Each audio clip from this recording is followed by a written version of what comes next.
About 2 months ago, a woman came into my office completely devastated. She looked exhausted, like she hadn't been sleeping, and she kept replaying every conversation in her head. And before she even sat down, she asked me one question: Dr. Tony, can you explain something to me? I don't understand how someone can tell you they love you, talk about the future, text you every day, introduce you to their family, and then almost overnight suddenly turn cold on you. They act like you're everything, and then suddenly they disappear emotionally. She wasn't asking because she wanted revenge. She wasn't angry. She was desperate to make sense of something that made absolutely no sense. After more than 20 years as a psychotherapist, I can tell you this is one of the most common questions I hear. Men ask it, women ask it, people in dating, people after divorce, people leaving long term relationships. The answer is almost never what they think. So most people assume I must have had something to do with it. I wasn't enough, or they found someone better, something better. Sometimes that's true, but most of the time, what's happening has far more to do with what's happening inside the other person's nervous system than anything that you did. So today I'm going to explain why this happens, the psychology behind it, and how to recognize it early. And most importantly, how to stop blaming yourself.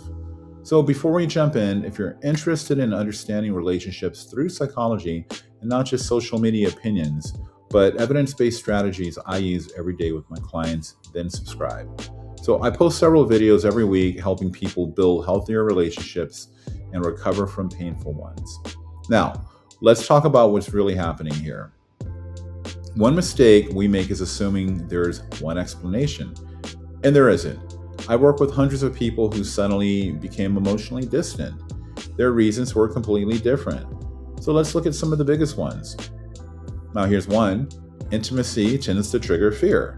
Here's something that surprises people. Sometimes people don't run because they stop caring, they run because they started caring too much. I remember working with a client before, and he told me every relationship looked exactly the same. He would pursue, call, text, plan vacations. He'd want commitment. And then, the moment his partner became suddenly available, he felt trapped. Nothing about her changed. His nervous system changed, though. So, growing up, love was unpredictable. Okay, being close meant everything meant eventually getting hurt. So, adulthood taught him something false: distance equals safety. His conscious mind wanted intimacy, but his nervous system feared it. That's why people can look deeply like they're deeply in love in one week and emotionally distant the next week. So, next, another client told me this. She experienced quite the opposite. She met someone who seemed incredible. He planned dates, held her hand, talked about marriage. She finally relaxed. Then he slowly stopped calling, took longer to text, canceled plans. She assumed that she ruined this, but after exploring the relationship, she really hadn't changed at all. What changed was his anxiety.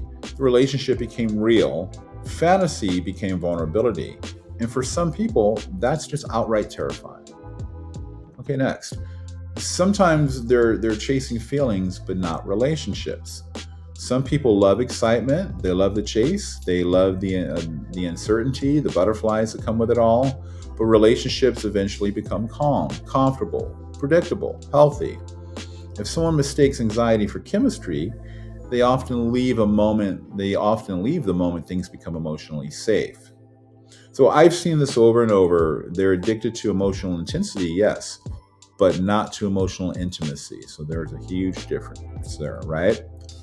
Okay, next. They were just simply performing. This one's painful.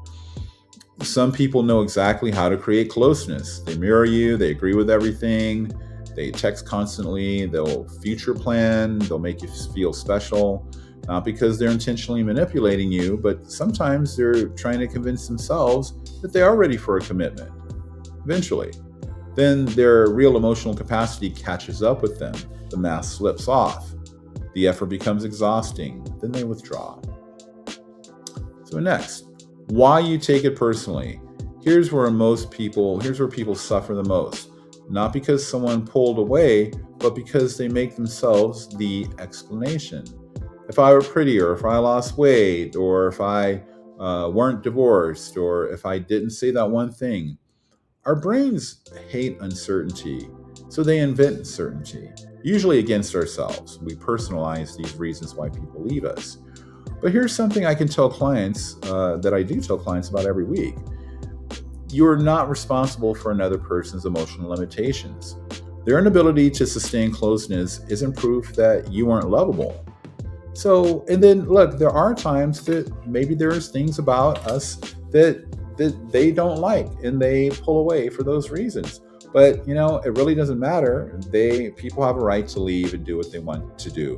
Okay, it's not up to them to give us closure either. But listen to me. Many times it has less to do with the person they're leaving and more to do with their own limitations, like I was saying.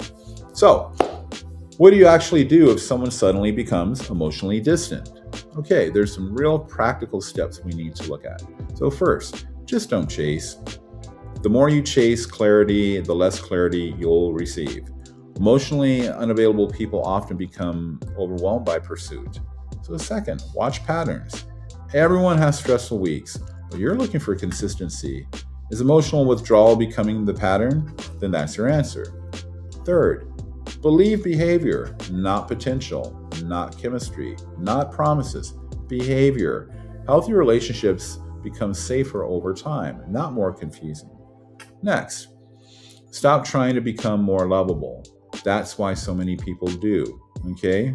That's what rather so many people do. They overfunction, they overgive, they over-apologize. They're trying to earn someone back.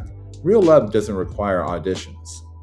So I'll never forget something another client told me, even months after months of therapy. She smiled and said, "I finally realized something. I kept asking why he pulled away, but I should have been asking why I kept chasing someone who couldn't stay."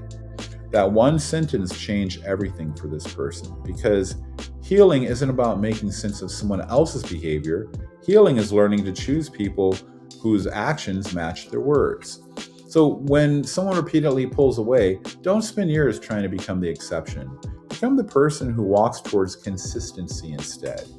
Because the healthiest relationships don't leave you constantly wondering where you stand. They do let you rest. And that's what a real emotional safety feels like. So if this video describes someone you've experienced, let me know in the comments. Have you ever had someone act deeply in love only to suddenly become quite emotionally distant? And if you'd like to understand the psychology behind emotionally unavailable partners, attachment styles, trauma bonds, and healthy relationships, then subscribe. So I release new videos every week designed to help you build relationships that bring peace and not confusion. And we'll see you in the next video.